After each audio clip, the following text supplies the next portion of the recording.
Hey, what's up everybody? This is Tristan Barracks here, the digital storyteller, and I'm super excited about today's episode where we will be unboxing the MOZA Air.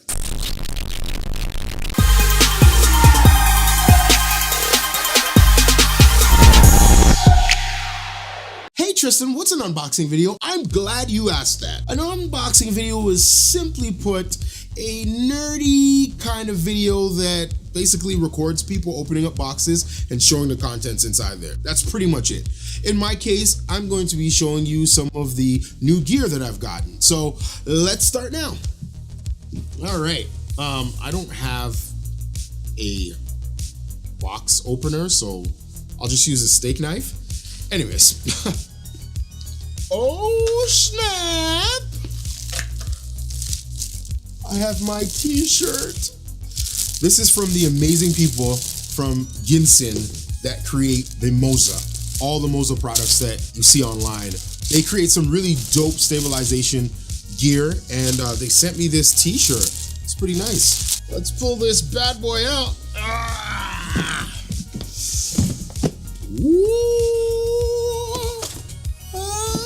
We have the MOZA Air. The MOZA Air. So the MOZA Air is actually one of the most popular 3-axis gimbals. It's basically on the lines of the Gudsen crane or the Osmo.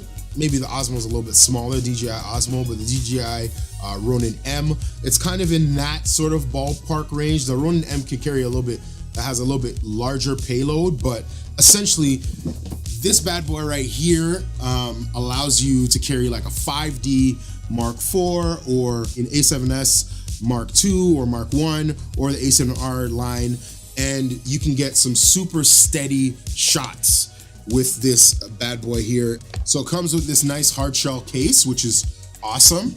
And the thing I really like about this hard shell case is that it contains everything inside of here, which is great.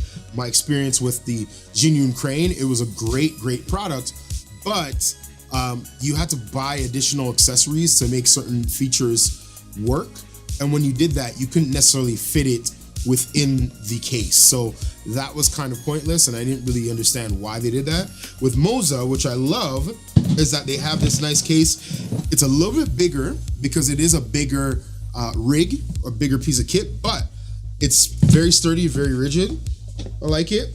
Let's open it up. Let's open it up. All right. We have the stand, or they call it the tripod. So the tripod actually goes at the bottom of the actual rig so that you can stand it up.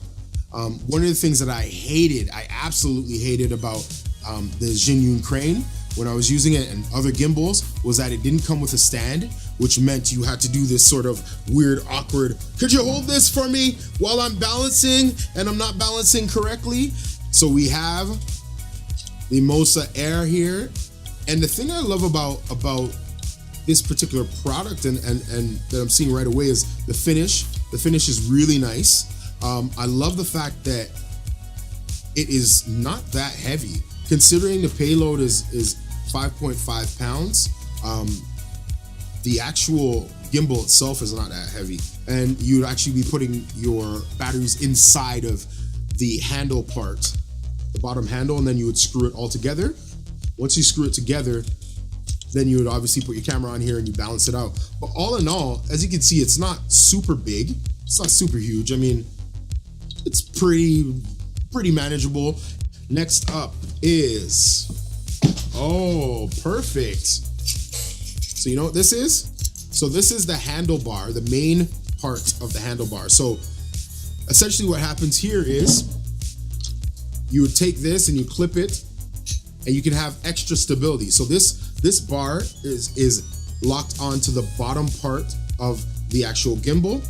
And then you take these guys right here, which are I kind of call them bike handles. You can call them different things. At the end of the day, it's there to give you more stability, which is the most important thing.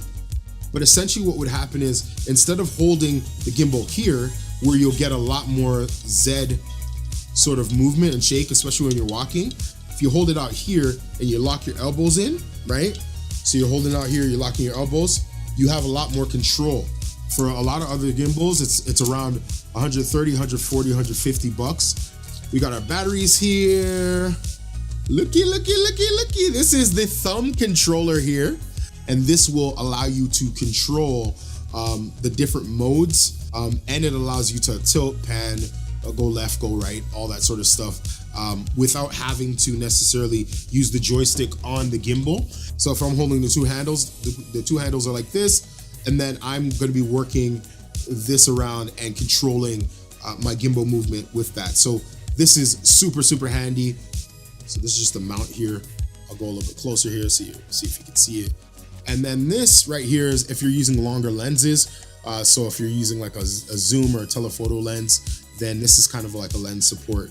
We got our charger here. It's pretty straightforward. The thing I like about this charger is that the cable is built right into it. USB to USB micro, or mini to mini, I should say.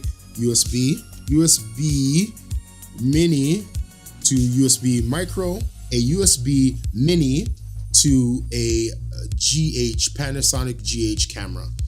Again, the great thing about the MOZA Air is that it's a complete solution, right? I love the fact that, again, I have the gimbal, I have the handles, I have the tripod, right? I got the charger. Obviously, it's gonna come with a charger. I got all my cables, right? I have my thumb controller, which controls everything I need. I got my batteries that last up to 8 hours, which is pretty dope. And then I have my other accessories, my smaller accessories, and they all fit inside the box here. How easy it was to set up the MOZA Air, how the payload was, how the balancing was, what are some of the pros, what are some of the cons. We'll go through all of that sort of stuff. From there, you can make your decision on what product is the best product for you. Hey, I just want to take a moment to thank the gracious, generous, amazingly talented people from Gudsen in China. I really appreciate you sending out this stuff to me so I can try it out and see how it works within my workflow. And I can't wait to show you some of the test clips. Until then, peace out.